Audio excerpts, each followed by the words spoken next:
On pouvait s'y attendre. 21 communes flamandes vont boycotter les élections européennes.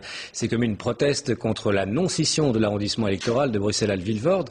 Leurs représentants ont fait part de leur décision au gouverneur du Brabant flamand hier soir et tout porte à croire que la tutelle flamande ne prendra aucune sanction. Jonathan Chris.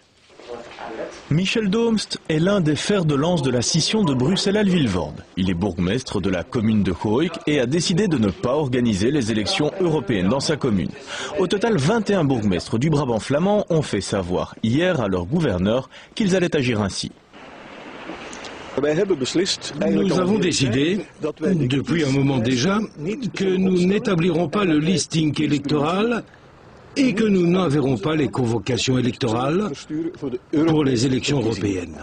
Un air de déjà-vu, puisqu'à chaque élection, depuis quelques années maintenant, on assiste à la même musculation politique au nord du pays, pour qu'on scinde un des derniers symboles administratifs de la Belgique unitaire. Un moyen d'action qui en plus n'aura pas de véritables conséquences concrètes, car si ces communes n'organisent pas les élections, ce sera la province qui s'en chargera. Les bourgmestres en sont bien conscients, ils veulent juste faire pression. Il y a 21 bourgmestres de Vilvoorde qui ont dit « Nous n'aimons pas parler d'un boycott, mais nous voulons que notre action politique soit bien claire. Nous restons sur notre position, c'est-à-dire que les élections européennes doivent s'accompagner d'un Bruxelles-Vilvoorde scindé. » À plusieurs reprises, Marino Keulen, le ministre flamand de l'Intérieur, a déjà été interpellé sur ces boycotts des élections de certains bourgmestres du Brabant flamand.